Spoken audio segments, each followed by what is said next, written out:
Hello बच्चों, नमस्कार। स्वागत है आप सभी का सीरत हिस्ट्री सेंटर। आप लोगों का जिसका बहुत बेसब्री से इंतजार, एनटीपीसी 10+2 की वैकेंसी का, यानी कि अंडर ग्रेजुएट जो पोस्ट यानी जो ग्रेजुएट बच्चे नहीं है, कक्षा 12 तक ही पढ़े हैं, उनके लिए ये जॉब बहुत अच्छी है। जो किए उनकी तो अच्छी बात है, वो तो ग्रेजुएट वाले में भी डालेंगे और इंटर वाले में भी डालेंगे, लेकिन जिनका अभी तक ग्रेजुएट नहीं हुआ है या जिन्होंने नहीं कर पाए किसी कारणवश, उनके लिए तो फिर यही ऑप्शन। हालांकि इसका इंतजार तो सभी का था। जो इंटर वाले हैं उनको तो था ही था, क्योंकि वो ग्रेजुएट वाले में भर नहीं सके, लेकिन जो ग्रेजुएट बच्चे थे उनको भी इसका इंतजार था, क्योंकि वो भी यहाँ पे फॉर्म भरेंगे। क्योंकि ये जो बेरोजगारी का दाग है ये हर बच्चा छुटाना चाहता है।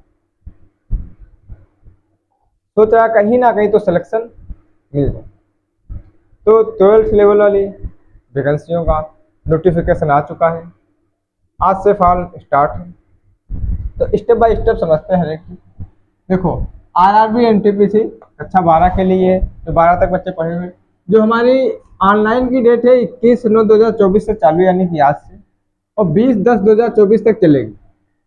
लगभग हमें पूरा 1 महीने का टाइम मिला हुआ है। तो चलो बाकी बात बाद में डिस्कस करते हैं, पहले अपना समझते हैं। और टोटल वैकेंसी 3445 है। जो इंटर वालों की वैकेंसी है 3445। हालांकि वैकेंसी देख के तो ऐसा लगता है बहुत कम है, लेकिन उम्मीद है शायद अभी बढ़ेंगे, क्योंकि एलपी में भी बढ़ी है, लगभग 3 गुना एलपी में तो बढ़ चुकी है। टेक्नीशियन में भी बढ़ी है, तो एनटीपीसी में भी अवश्य बढ़नी चाहिए ना, लेकिन 100% तो नहीं कहा जा सकता है। टोटल पोस्ट 3445 है। इसमें 4 प्रकार की पोस्ट है। नंबर 1, कॉमर्शियल कम टिकट क्लर्क, ये लेवल 3 की नौकरी। इसमें जो आपको वेतन मिलेगा 21,700।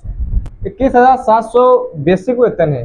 तो टोटल जो है कुल मिलाकर के तो आपका ये वेतन बनेगा जाकर के लगभग 40 से 45 हज़ार।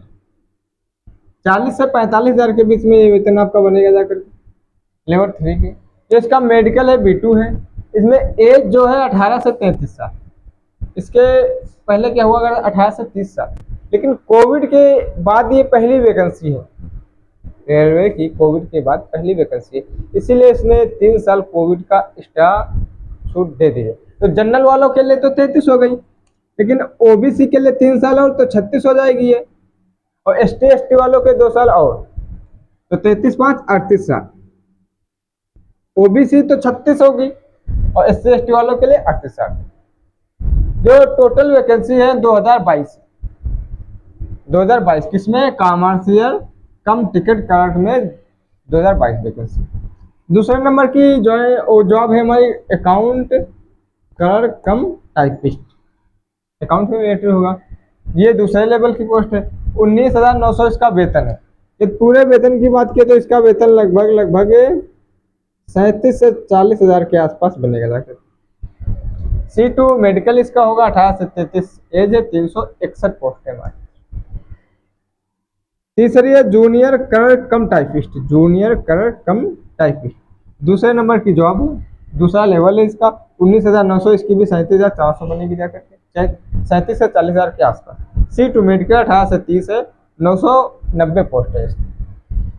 चौथी हमारी ट्रेन क्लर्क, दूसरे नंबर की पोस्ट है, यानी 2 लेवल की। 19,900, इसकी भी 37 से 40 हज़ार के आसपास बनेगी जाकर। A2 मेडिकल है इसका 18 से 30, एज है 72 पोस्ट है।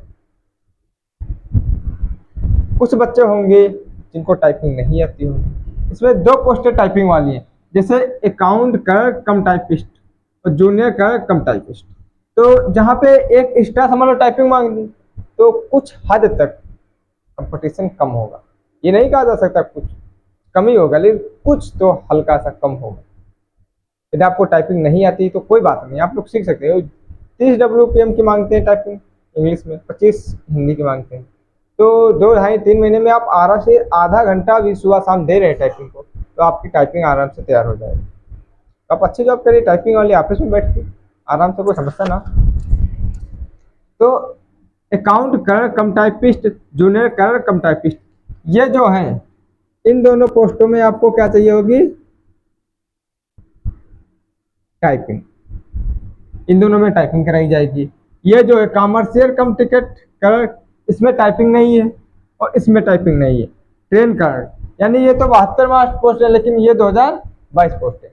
अब बात की जाए क्या सर फॉर्म कैसे अप्लाई किया जाए, क्या वैकेंसी देखकर किया जाए, क्योंकि सबसे ज़्यादा तो वैकेंसी इसमें है 2022, सबसे कम इसमें है 72। तो ये तो यहाँ पे पूरी वैकेंसी सारी आरआरबी जितनी ऑल इंडिया में उनको मिलाकर के दिया हुआ। लेकिन आप ये देखिए आपके नज़दीक जोन कौन सा है, आप कहाँ नौकरी करना चाहते हैं, आपकी तैयारी किस लेवल की है। यदि आप यूपी बिहार से हैं, यदि आपकी तैयारी अच्छी खासी है कि आपको लगता है हमें नौकरी लेनी है, आपकी तैयारी फुल, तो आप प्रयागराज, गोरखपुर, पटना डाल सकते हैं, क्या समस्या। और यदि आपको सिर्फ आप ये सोच रहे हैं कि हमें सिर्फ और सिर्फ नौकरी मिल जाए, किसी भी लेवल की मिल जाए, कोई भी पोस्ट पे मिल जाए, ऑल इंडिया में मिल जाए, तो मैं आपसे कहता हूँ गोरखपुर, प्रयागराज, पटना कभी ना चुनो। मर्जी आपकी है, क्योंकि इनमें हमेशा हाई कट ऑफ जाती है, क्योंकि हिंदी भाषी राज्य है और यहाँ पे कंपटीशन इतना ज़्यादा होता है कि कभी इसकी कम नहीं गई कट ऑफ, हमेशा हाई कट ऑफ गई। तो जिस लेवल की आपकी तैयारी हो उस हिसाब से आप अपना जोन ज्वाइन करिए। हालांकि मैं एक वीडियो अलग से और बना दूंगा इसमें किस जोन में कितनी वैकेंसी किसकी है, उस हिसाब से सबसे ज़्यादा तो मुंबई में शायद है। और इसीलिए कहता हूँ कि आप वैकेंसी देख के मत भागना, सबसे कम मुंबई में, तो मुंबई में सबसे ज़्यादा रात सारा बच्चा वहीं चला जाएगा भाई।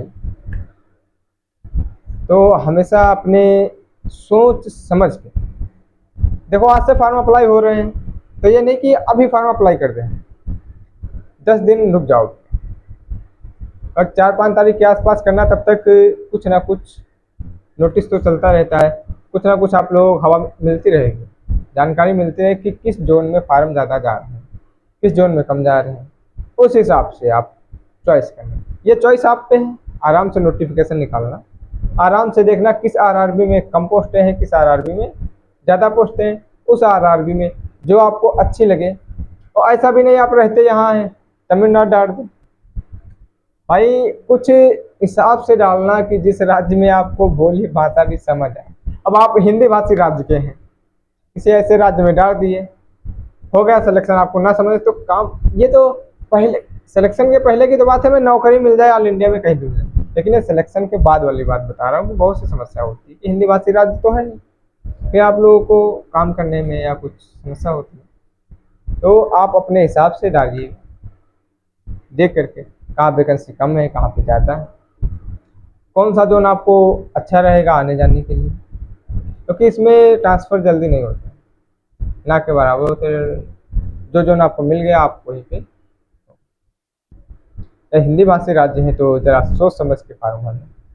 बिलासपुर जैसे भर सकते हैं, इसकी हमेशा कम कट ऑफ गई कि, तो आप लोग अच्छी तरीके से समझ चुके हैं ये चीज़ ना। हमने इसकी एक अलग से वीडियो बना रखी है सिलेबस की, एनटीपीसी में सिलेबस एक एक चैप्टर वाइज एनालिसिस करा रखा कि मैथ में कौन सा चैप्टर, रीजनिंग, जीएस 40 नंबर की आती है। तो वो कुछ लोग कहते हैं साइंस, एनटीपीसी में साइंस इतनी हार्ड नहीं पूछी जाती, इजी तो मॉडरेट ही पूछी जाती है। साइंस तो ग्रुप डी में अच्छी खासी पूछी जाती है। हाँ, ग्रुप डी इसके बाद आने वाले हैं, क्योंकि इन्होंने अपना कैलेंडर जारी किया था कि एक साल में 4 बार भर्ती करेंगे, लेकिन ये कैलेंडर का रिपीट नहीं हो पाएगा, क्योंकि अभी तक ये लोग एलएलपी का पेपर नहीं करा पाए हैं। एलपी का कराएं, फिर एनटीपीसी आएगा, आरपीएफ कराना अभी शायद नवंबर दिसंबर में हो जाए, एलपी हो करेगा, क्योंकि एक पेपर न्यूज पेपर ने छापी थी खबर। तो इसका मैं चैप्टर वाइज एनालिसिस करा रखा है, तो उम्मीद है आप लोग ये अच्छी तरीके से समझ में आया होगा। RRB, NTPC, graduate level, under graduate यानी 12th वाले में, इसके अलावा कोई भी आपको जानकारी चाहिए ए टू जेड, तो आप हमसे कमेंट में बता सकते हैं। मैं टेलीग्राम की ग्रुप की लिंक डाल दी है, आप वहाँ पे भी हमें बता सकते हैं, जो भी समस्या आप हमें बता सकते हैं, उसकी एक पुनः वीडियो बना दूंगा, स्टेप बाय स्टेप एक एक चीज़ समझाऊंगा, कोई समस्या वाली बात नहीं। और गवर्नमेंट एग्जाम संबंधी कोई भी जानकारी आपको चाहिए तो सबसे पहले आप लोगों को हम कुछ नोट्स भी दे रहे हैं पढ़ने के लिए, जैसे साइंस हो गया, जीएस हो गया, मैथ, रीजनिंग सबके मिल जाएंगे, कोई समस्या नहीं, बिल्कुल फ्री ऑफ कॉस्ट दे रहे हैं। टेलीग्राम ग्रुप है, मैं ज्वाइन कर लीजिए, वहाँ मैं डिस्क्रिप्शन में लिंक डाल दूँ। तो आज के लिए बस इतना ही, जल्द मिलते हैं किसी अन्य वीडियो में, तब तक के लिए धन्यवाद।